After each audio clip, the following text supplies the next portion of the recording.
नमस्कार and welcome to मित्र ज्ञान। जैसा कि आपको पता है कि हमने क्लास 9 की ज्योग्राफी स्टार्ट कर रखी है, जिसको हिंदी में समकालीन भारत एक कहते हैं। ठीक है, ये भूगोल की किताब है जो आपके पास अवेलेबल है। इसका जो पहला चैप्टर है भारत, आकार और स्थिति, इसके ऊपर हम वीडियो बना चुके हैं। अगर आपने अभी तक ये वीडियो नहीं देखी है तो आपको आई बटन पे उसका लिंक मिल जाएगा, वहां पे जाके आप इसको जरूर देख लीजिए। आज की इस वीडियो में हम डिस्कस करेंगे भारत का भौतिक स्वरूप के बारे में, यानी चैप्टर नंबर सेकंड।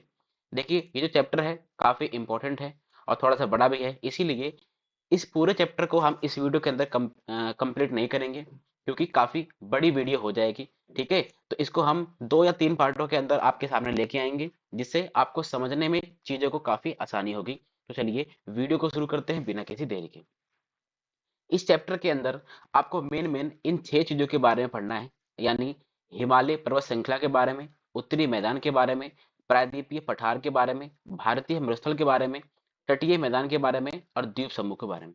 अगर आप ध्यान से देखेंगे तो ये जो टॉपिक है यहाँ पे नीचे, ये ज्यादा बड़े नहीं है, लेकिन हिमालय पर्वत श्रृंखला थोड़ा सा बड़ा टॉपिक है। इसीलिए आज की इस वीडियो में हम सिर्फ हिमालय पर्वत श्रृंखला, यानी जो फर्स्ट टॉपिक यहाँ पे आपको देखने को मिल रहा है, उसी के बारे में डिस्कस कर पाएंगे। तो चलिए वीडियो को शुरू करते हैं। तो इस पूरे चैप्टर में आपको इन 6 चीजों के बारे में पढ़ना है और पहला जो टॉपिक है हिमालय पर्वत श्रृंखला, उसके बारे में हम स्टार्ट करते हैं। सबसे पहली बात कि हिमालय पर्वत की स्थापना या फिर हिमालय पर्वत कैसे बनता है, उसके बारे में बात करते हैं। देखिए, बहुत करोड़ों साल पहले की बात है।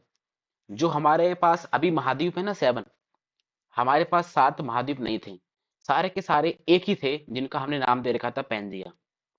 उसके बाद इसके 2 टुकड़े हो जाते हैं। ऊपर होता है लोरेसिया और नीचे होता है गोंडवाना लैंड, और बीच में एक सागर बन जाता है जिसको हम बोलते हैं 33 सागर। ऐसे ही कुछ सालों बाद इसके और टुकड़े होते हैं। यहाँ पर आप देख पाएंगे, ये है हमारे भारत का हिस्सा, यानी ये वाला जो हिस्सा है ना, ये आपको देखने को मिल रहा है यहाँ पे, ये रहा। उसके बाद कुछ सालों बाद ये और नॉर्थ में जाता है, और उसके बाद यहाँ पर इसकी टक्कर हो जाती है, और टक्कर होने से एक हिमालय पूरी श्रृंखला की क्या होती है, नींव पड़ती है, हिमालय बनता है। उसके बारे में हम देखते हैं। देखिए बनता कैसे है।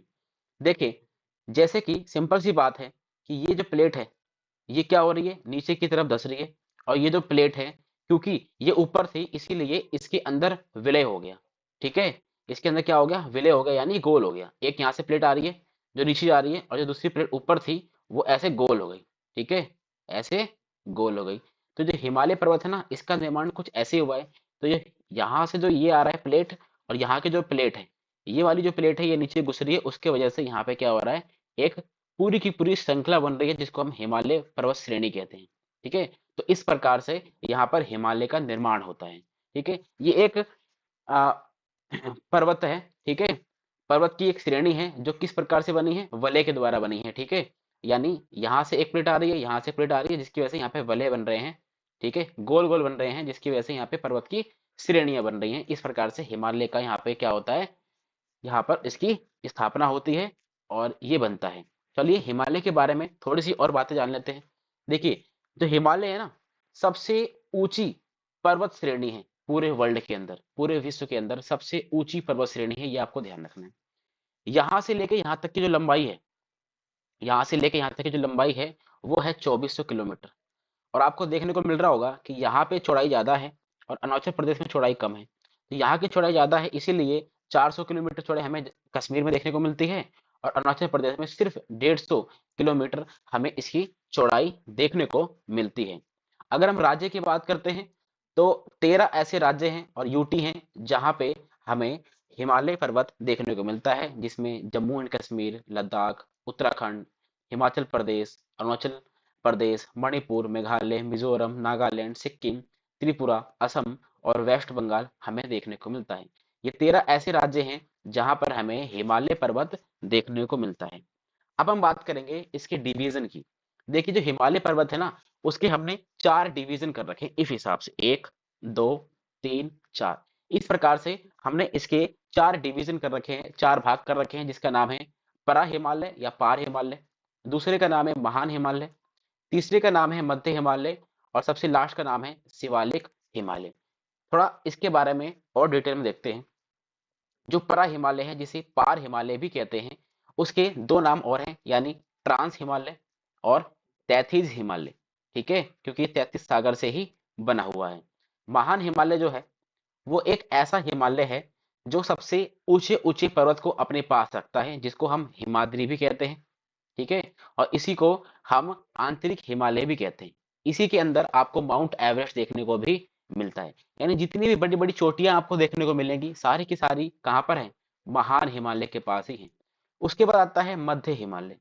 मध्य हिमालय के और भी नाम हैं, जैसे कि छोटा हिमालय, हिमाचल हिमालय या फिर निम्न हिमालय, ठीक है। यहाँ पर जैसे कि पीर पंजाल, धौलाधार या धौलावीरा, मसूरी, नाग टिब्बा, इस प्रकार की श्रेणियां आपको देखने को मिलती हैं।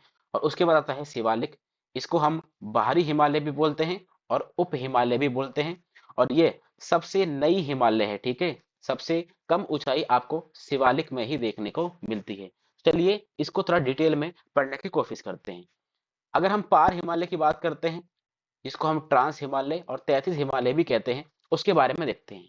यहाँ पर आपको काराकोरम श्रेणी दिख रही है, ठीक है। यहाँ पर आपको लद्दाख श्रेणी देखने को मिल रही है। यहाँ पर आपको जास्का श्रेणी देखने को मिल रही है। और यहाँ पर आपको कैलाश श्रेणी देखने को मिल रही है। ये चारों के चारों जो श्रेणियां हैं ये पार हिमालय के अंदर ही आती हैं, यानी ट्रांस हिमालय के अंदर ही आती हैं। उम्मीद है आपको समझ में आ गया होगा। देखिए हिमालय की कुछ चोटियां इस प्रकार से होती हैं। मान लेते हैं कि ये काराकोरम है। ये क्या है, ये काराकोरम है। तो हम क्या बोलेंगे, इसको K1 बोलेंगे, कि काराकोरम की पहली चोटी, K2 काराकोरम की दूसरी चोटी, काराकोरम की तीसरी चोटी। इसी हिसाब से जो काराकोरम की दूसरी चोटी जिसको हम K2 बोलते हैं, भारत के अंदर सबसे ऊंची चोटी है। भारत के अंदर सबसे ऊंची चोटी है काराकोरम की K2 चोटी, ठीक है। तो इसके अंदर आपने देख लिया काराकोरम, लद्दाख, जास्कर और कैलाश श्रेणी आती है ट्रांस हिमालय के अंदर। अब हम चलते हैं अपने सेकंड नंबर की तरफ, जिसका नाम है महान हिमालय, जिसको हिमाद्री भी कहते हैं और आंतरिक हिमालय भी कहते हैं, ठीक है। जो हमने अभी ऊपर देखे ना, उसके जस्ट नीचे ये वाली जो लाइन दिख रही है आपको, यहाँ से लेके ये चलते जा रहा है, ये क्या है, ये महान हिमालय है।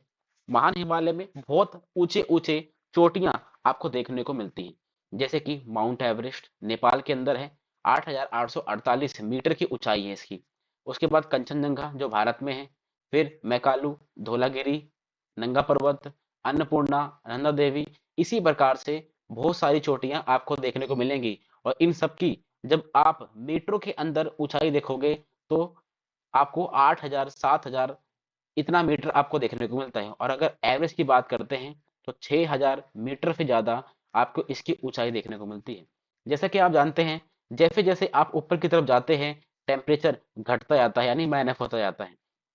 इसीलिए इतनी ऊंचाई के पास जाने से क्या होगा, ये जितने भी जो पर्वत होंगे ना वहां पे बर्फ जम जाएगी। और जब बर्फ जम जाएगी तो वहां से जब बर्फ पिघलेगी तो वहां से नदियां निकलेंगी। तो बहुत सारी नदियां आपको महान हिमालय से ही निकलती हुई देखने को मिलती हैं, जिसको हम हिमाद्री भी कहते हैं, ठीक है। यहाँ से ही क्या होता है, हमारे जितनी भी नदियां हैं जैसे कि गंगा नदी, ठीक है, सिंधु नदी, ब्रह्मपुत्र नदी, उनको पानी भी इन्हीं के जो ग्लेशियर है उसके पिघलने से ही मिलता है।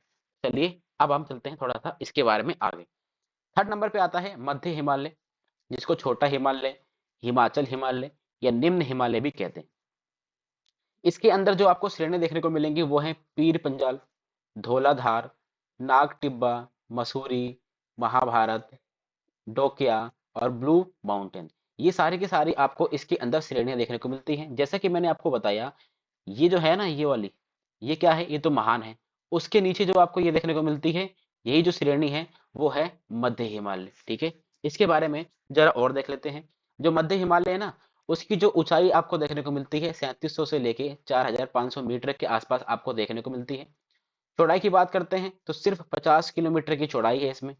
कुछ प्रमुख पर्वतीय शहर भी आपको यहाँ देखने को मिलते हैं, जैसे कि डलहौजी, धर्मशाला, शिमला, मसूरी, नैनीताल और दार्जिलिंग, ठीक है। और कुछ छोटे छोटे घास के मैदान भी आपको देखने को मिलते हैं मध्य हिमालय के बीच में, जिसको कश्मीर में हम मर्ग कहते हैं और उत्तराखंड में हम प्यार कहते हैं, ठीक है।